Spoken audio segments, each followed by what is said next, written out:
I'm going to go ahead and get into the updates that we've received now and where we are at with this settlement, what kind of paperwork. So the effective date, as we all know, is August 17th for the changes. There have been several forms that have been released. I'm going to go over those forms in a little bit. There are going to be more forms that are being released on July 24th, supposedly. So just make sure that you guys are paying attention to, as things are coming out. You can, as soon as they're released, you can go on to Form Simplicity on the MLS and you can see these forms yourself.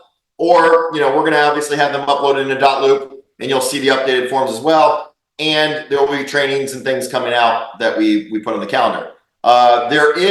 We will be seamlessly implementing this. So I know it's a little bit of a hiccup and there's a little bit of slightly different paperwork that's going to need to be done, but we will be seamlessly implementing all of these changes. And I promise you that at the end of this presentation, we're going to talk about like 3 or 4 things that we're doing here at Impact to make sure that you guys have a competitive advantage over other agents and just make things very, very smooth with all of your transactions. So, all right. We did talk about this last month, but I do want to remind you the VA has allowed, as of August 10th, VA buyers can pay commissions on transactions. So VA buyers can pay commissions on transactions. That means we're going to get our full amount from our VA buyers, and there's no that you guys can negotiate with VA buyers commissions just like you do any other buyer. So no other updates from the other GSEs, but VA you can negotiate with the buyer. So all right. Now, forms that have been released. So these are actually released forms by Florida Realtors. There were really kind of 3 sets of forms that were released.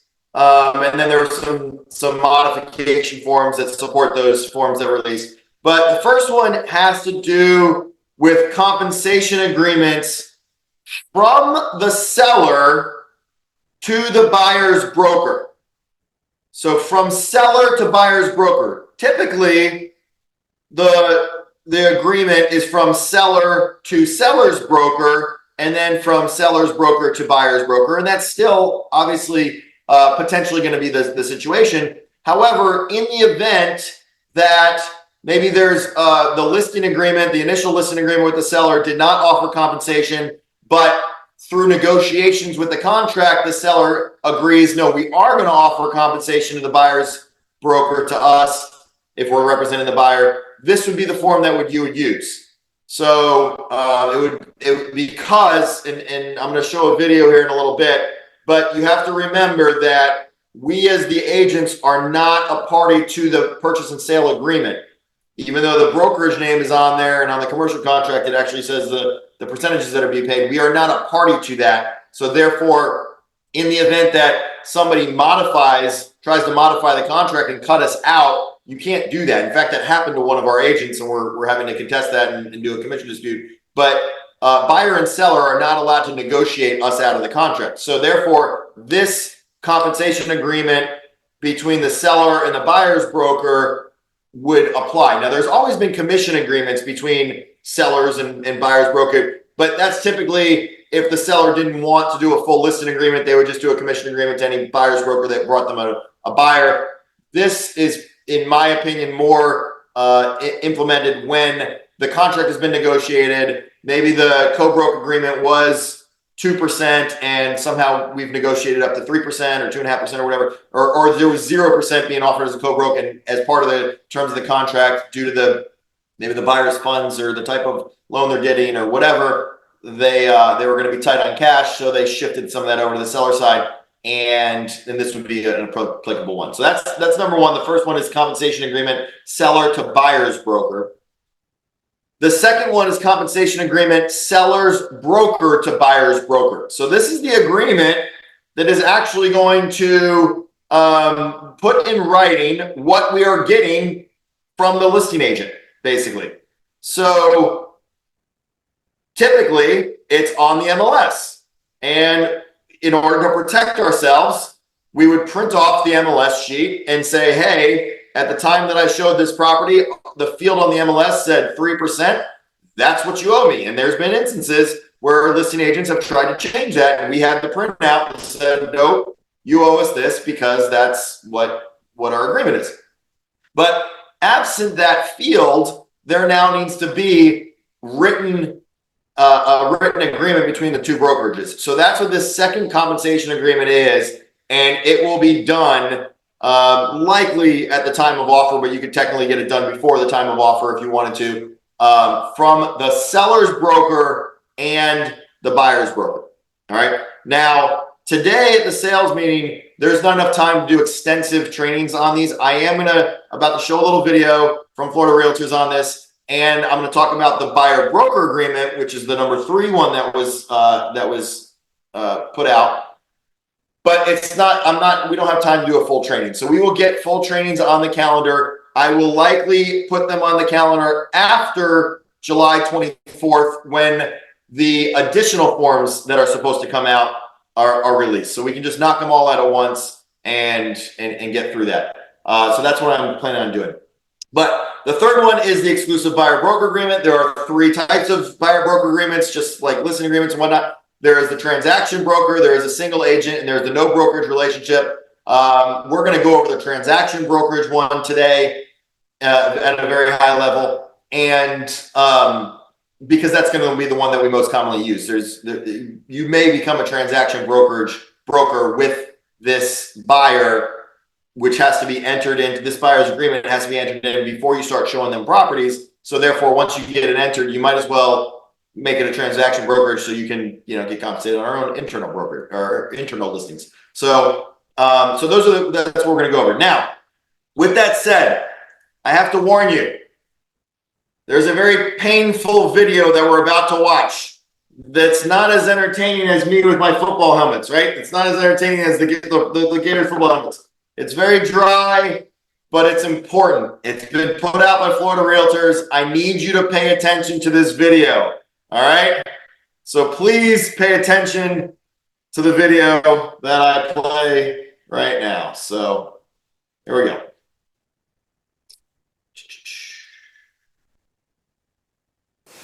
Hello, my name is Joanna Watkins, and I have the honor of serving as Vice President of Law and Policy and General Counsel of Florida Realtors. Today, I would like to share some important information about tools we've developed to help you comply with the proposed NAR settlement related to broker commissions. The settlement has received preliminary approval from the court, but remains subject to final approval by the court later this year. Numerous critical components will impact how you do business. 2 of the most discussed provisions for you to consider are: the settlement provides that MLS participants working with buyers must enter into written agreements with those buyers, and the settlement eliminates and prohibits any offers of compensation on a multiple listing service. For more detailed information on the settlement, please take a look at our webinar recorded in March by visiting floridarealtors.org/NAR-settlement. Well in advance of the settlement, the team at Florida Realtors began working with knowledgeable industry professionals to review existing products, services, and tools, and consider innovations and enhancements to how we do business. The settlement provided additional context to allow this work to be expedited. Given the changes outlined in the settlement, a comprehensive review of all forms began. Work is underway to modify existing forms to comply with the settlement provisions. It also became clear that new forms would be needed. Priority was placed on creating these new forms that are in high demand by members. But this season of rapid change requires multitasking, so rest assured, new forms and amendments are being simultaneously considered. Today, we are releasing 4 new forms, 2 compensation agreements, and modification forms for each compensation agreement. These new forms aim to provide maximum flexibility to compensation arrangements in the transaction. These two new forms are designed to allow the participants in a real estate transaction to memorialize compensation arrangements. The first is the compensation agreement seller to buyer's broker. This new form is a compensation arrangement in which the seller agrees to compensate the buyer's broker for procuring a buyer for a listed property. The agreement specifies a term of the agreement to be expressed in a number of days. Similar to the listing agreements that you may all be familiar with using, the term of the compensation agreement will extend through the closing date if there is a pending sale and purchase contract on the property that was executed during the original term of the agreement. With this new form, compensation is owed by the seller at closing to a buyer's broker who is the procuring cause of a sale on the property, if there is an executed sale and purchase contract during the term of the agreement. There are multiple options for fields that will allow the parties to define the compensation arrangement with maximum flexibility. This arrangement goes on to provide for dispute resolution options. It even includes the option for arbitration if the parties initial for that feature. If not, the parties are free to mediate and ultimately litigate any dispute that arises from the agreement should that mediation fail. We also include the necessary disclosures that are required by the NAR settlement. A footnote is an additional feature that has been added to this compensation agreement and other forms being released today. This footnote is added to make it abundantly clear that this agreement should not be added to the multiple listing service as a vehicle to offer compensation, either the form itself or using the content of the form in any multiple listing field. Next, we have the modification to compensation agreement, seller to buyer's broker form. This form allows the parties to make changes to any material terms of the underlying compensation agreement between the seller and the buyer's broker. The next form is the compensation agreement, seller's broker to buyer's broker. This agreement memorializes any agreement between the brokers, the seller's broker, also known as the listing broker, to compensate the buyer's broker for the listed property. This agreement is property specific, and the arrangement between the brokers should relate to the listed property, not serve as a blanket agreement between the brokerages. An optional component for this form is there for the parties to name a specific buyer.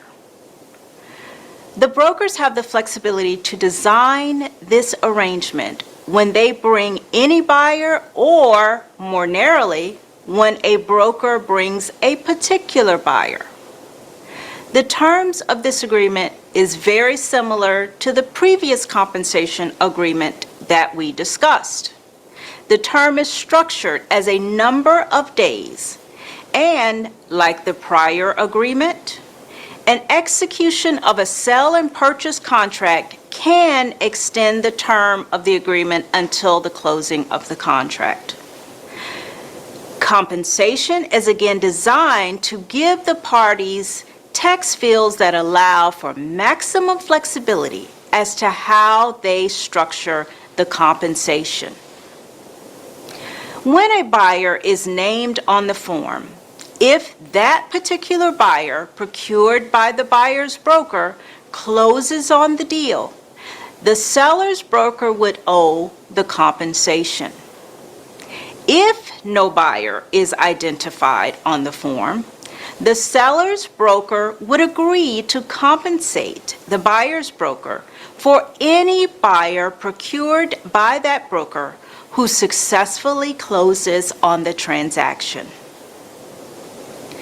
This form contains similar clauses regarding dispute resolution, settlement disclosures, and miscellaneous provisions found in the other compensation agreement we discussed and in other forms in our library. Like the other form, there is also a new modification to compensation agreement, seller's broker to buyer's broker form, that can be used to amend the material provisions of the underlying agreement. Those are the new forms being released today. So now what? What's next? Well, as the summer progresses and we move closer to the August 17th implementation date set by NAR for practice changes, we will have several more form release dates. Rest assured, these releases will be well in advance of that August 17th deadline. We fully recognize that a critical part of implementing form changes is the education and training following the release. So expect July to be a very busy month. The amended buyer-broker agreement, amended showing agreement, and the amended retainer agreement will be released July 9th. On July 23rd, expect the release of amended listing agreements and several other forms. One of those forms will address what you need to do with listings and buyer-broker agreements that are in effect on August 17th that do not have the required language for settlement compliance. We are well aware that you need a tool to bring those forms into compliance. Some of you are undoubtedly wondering about the contracts for sale and purchase. It is an ongoing topic of discussion and a far more complicated legal concept than one might suspect. After all, you are not a party to the contract. So we are working on ways that the contract can be useful. But remember, a written agreement is required prior to touring a property, well before an offer is made using that sale and purchase contract. Also remember that a sale and purchase contract created by the buyer and seller can also be amended by the buyer and seller. This includes all material terms, including any compensation defined as a part of that contract. We will continue to discuss the role of the sale and purchase contract in this process. And believe me, it is a daily discussion. These discussions are productive only with the input of all of you, our members. As always, we welcome your suggestions for the forms. Suggestions for these and any forms can be submitted to forms@floridarealtors.org, or please call us on the Florida Realtors Legal Hotline at 407-438-1409. The lawyers at Florida Realtors will continue working with professional members like you who are committed to finding solutions. It is often said that the perfect should not be the enemy of the good. And I agree. While I can never promise you perfect, you all deserve so much more than just good. Thank you for your ongoing patience and your understanding as we continue to find effective, well-vetted, innovative options for the changing landscape ahead.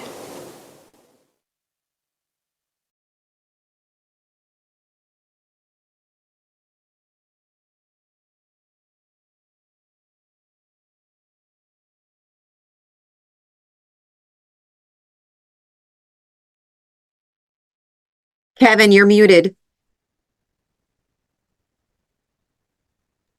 Thank you. I'll start over. Thank you, Joanna. I apologize for that. There were a lot of good things in the video. That's why I had you guys watch it. And there were some very good points that she put out there regarding why the forms are being crafted the way they are and as separate documents. So the two that she went over, this video was released when the first two types of agreements were released. So the buyer broker agreement she did not go through. And what I do want to say is, once again, all of these documents we will have additional trainings on. So this is very high level right now. But I do want to go over the new buyer broker agreement. So I compared this to the old buyer broker agreement, and there are some interesting changes to it. And I think most of them are for the better, for the good. The first one is, instead of using the word buyer, they have now substituted that with the word consumer. Quite interesting, but throughout the document, the word buyer has been substituted with the word consumer, except they seem to have forgotten to do so on this last paragraph right here. So maybe we need to let them know on their hotline that they forgot to do that. But consumers is the term that they are now using in the buyer broker agreement. The first page is very similar. There's not really much changes to that. However, on the second page of it, it does say that under the consumer's obligation or buyer's obligation, the buyer, under section G, the buyer must make a diligent, good effort to perform the contract terms of any purchase agreement or contract of lease and close the sale of any property that consumer contracts to acquire. So that's actually a good thing. They're saying, hey, you have to make a good effort. If you're going to put something under contract, you need to make a good effort to try and close that. And there's likely going to be some liability if we decide to pursue that. If they didn't, just to decide, it's a business decision on whether we want to pursue that or not. But the next section that is a really good change talks about the retainer. That's under section 6. Joanna said that there's a separate retainer agreement. I didn't see a separate retainer agreement that was released, but this section of the buyer broker agreement that addresses retainers was updated. And the important part of this is that the retainer is now, according to this document, non-refundable. And it is it's additional compensation in addition to what you would be earned as your broker. So under the old buyer broker agreement, if you wanted to take a retainer on a customer, which we have had agents take retainers, and there are certainly instances where I believe it's appropriate to take a retainer, especially if you've got a buyer that's running you around and stringing you along, or you've got maybe an investor that is making you submit a bunch of lowball offers or doing a bunch of research for you and you're not getting compensated for it. There are instances where I firmly believe, and I've instructed our agents to go get retainers from their clients. But if you decide to go get a retainer from your buyer, number one, it's payable upon execution of this agreement. And in the past, it was a very gray area on when we should release that to you guys as the agents if we retained a retainer, because part of that, the buyer broker agreement allowed that retainer to be credited to the buyer if they end up executing and closing a contract. Well, this doesn't say that at all. This says that it's non-refundable and it's payable as soon as you execute this agreement, meaning that we can, once we receive the funds, we can release funds to you. Now, the other part about it that's really good for you guys is the retainer is additional compensation to what is earned in the rest of by the broker. So it doesn't reduce the amount of what you earn from other parties. So the section about taking the credit or applying it to a closing is gone now. So theoretically, I believe you could do that in the other terms. If you want to do that other terms in the contract, in this buyer broker agreement, you could just write the terms in there that it would be credited if you want to, but the printed terms do not credit it to the buyer if they close. All right, so additional compensation. All right, the next section that is important, the compensation section is pretty much the same, but the next section that is important is, and actually this is important in all the docs, the 2 documents that that she went over in the video and this document. I want you guys to take note that the blanks that were in there were, the default for those blanks was only 30 days. So the default for compensation from seller to buyer's broker was only 30 days. If I firmly believe that needs to be a longer default period. So I'm not sure why they made it such a short period. Maybe they thought that things would happen quickly. Once you show them a property, they're going to, instantly write an offer on that, or that's enough time. I would strongly suggest we extend that out much longer than 30 days. Maybe it's 60 days, maybe it's 90 days, maybe it's 120 days, 180 days, whatever it is. But it benefits us to extend that period out longer. The protection period in this particular document is only 30 days, meaning that if you have a buyer broker agreement in place and you show a client 20 properties and they don't buy anything in that first 30 days, they can circumvent you and go back and buy something without you getting paid. So you do not want that protection period to be that short. You want it to be longer. And I suggest, substantially longer than that. All right. The conditional termination, that is a cancellation fee. That's okay. That's you allowing the buyer to get out of this agreement, but they have to pay you to get out of this agreement. And whatever termination fee or cancellation fee you put in there is what they would have to pay you to get out of this agreement in lieu of paying a full commission. So maybe there's an instance where the buyer and the agent don't get along, or, one party, maybe husband or wife, and one party, decides they want to change agents or whatever. This is an area where you can let them out of it, but they have to, pay the cancellation fee. So you can waive that if you want. There's a provision here that you can waive that if you wanted to, but you'd have to agree to do that. All right. Next section that's important on this buyer broker agreement revised is the arbitration, the dispute under dispute resolution. There is an arbitration section. I highly recommend. In fact, I'm probably just going to mandate that you guys have this section executed by the consumer, because you do not want to end up paying for litigation and going into court to litigate this document. It would be way too expensive. Unless the commission was an extraordinarily high commission, it's not going to be worth it because it'll get eaten up by attorney fees. So arbitration is a very cheap way to settle disputes. So we want to bind them to arbitration. So they agree to whatever the arbitrator says. Okay.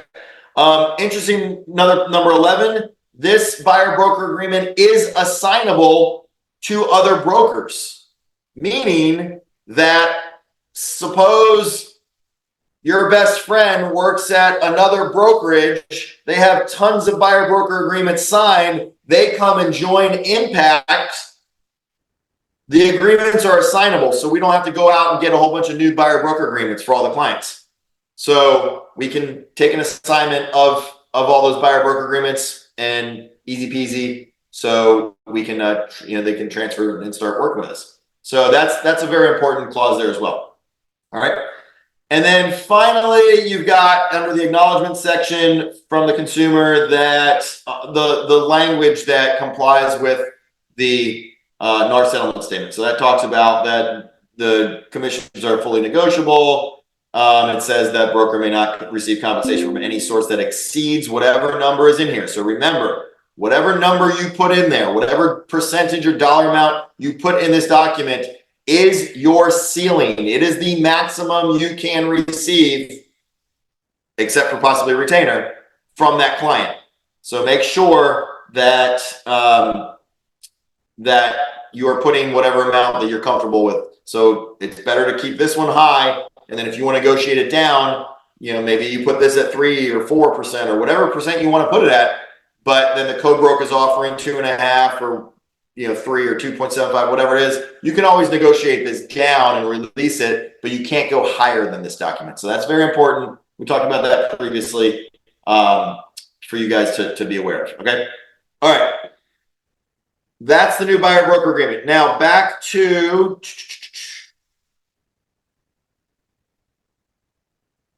our the other two documents were the compensation agreement from seller and seller's broker to buyer's broker. All right.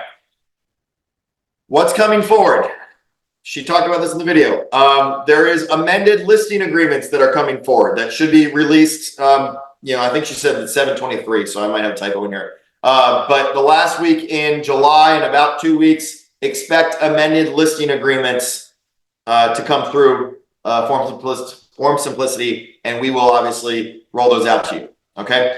Also expected at the end of the month are other forms that will help with the transition. So if you have a listing agreement in place or a buyer broker agreement in place, there is going to need to be some transition forms to make them in compliance with this settlement. And so they're saying, hey, we're going to release some forms that you can get signed to bring those previous listing agreements into compliance. That's what those mean. All right. And as she noted, they are contemplating probably just some informational fields, I suspect, in the purchase and sale agreement. But they are trying to exclude the actual commission because they don't want a buyer and seller to be able to negotiate you, the agent, out of the deal. And so therefore, that's why we have these forms outside of the purchase and sale contract so that you guys can ensure that you're getting paid. All right. So expect those releases at the end of the month. After that release, we will be scheduling probably the very first week in August. We'll be scheduling trainings on these. We can schedule masterminds on these and just make sure you guys are fully up to date on what needs to be implemented. All right. So as far as Impact Realty is concerned and our seamless implementation of all of these documents and tools, just be on the lookout for additional trainings and masterminds. There will be some sort of signing technology that we are going to utilize to make it easy at your fingertips. There are so many different options out there. I haven't decided yet. I'm kind of also just making sure that we're evaluating what's going to be free for us, what might be included in technology that we already have, and what's just going to be the easiest way for us to do this if we need to just go out and get some technology for it. But I'm going to make sure that you guys are very well equipped to get these documents signed on the go, and it's just simple fields and click, and they're good to go. In case that you meet someone or you're in the field or you don't have time to go in a dot loop or whatnot, we'll make sure that it's easy for you. There's also going to be, if you recall, the settlement does not allow offers of compensation on the MLS for co-brokes. So there needs to be a method, some sort of communication method for those co-broke commissions to be communicated to one another. I've talked about a number of different ways in the past of doing this through either a texting or a website, but I can assure you that whatever we roll out, we are contemplating multiple different options and making sure that it's easy for you guys, whether it's, we want to make it to where the information is free flowing to the co-broke agent without your involvement. So you are not having to field phone calls. You are not having to field text messages. Even the office we're trying to limit that as much as possible to our office staff as well. So we're trying to make it completely seamless where the information is readily available to the co-broke agent. And they have self-service. So we will indicate where they can find this information, and it's their job to go do it. So at worst case scenario, you as the listing agents are going to simply have to point them in the right direction, or our office staff is going to have to point them in the right direction and say, here you go, enter the address here, or text it, or whatever method we come up with. Once again, it's going to be multiple that allow for that self-service commission information to be passed along to co-broke agents. So be aware of that. Along with that, expect updates to our independent contract agreement, because there are conflicts between our independent contract agreement currently and how this NAR settlement is going to be implemented. So those are going to have to come through. And in conjunction with that, I think we're going to make some changes that are actually going to benefit you. I think you're going to like the changes that we're making, which help. It's a win-win for everybody. It's a win-win for you and the brokerage and everyone involved. So that's all I've got. Expect some of these updates to come through in August. And I'm sorry, some of these notifications to come through at the next sales meeting. So make sure that you are at the next sales meeting. Be on the lookout, please, for these additional trainings. And that's all I've got. You guys keep doing what you're doing. I appreciate all of you. I apologize for this being a dry sales meeting. That's why I tried to spice it up a little bit. And you guys have a great weekend. All right, thanks. See you guys.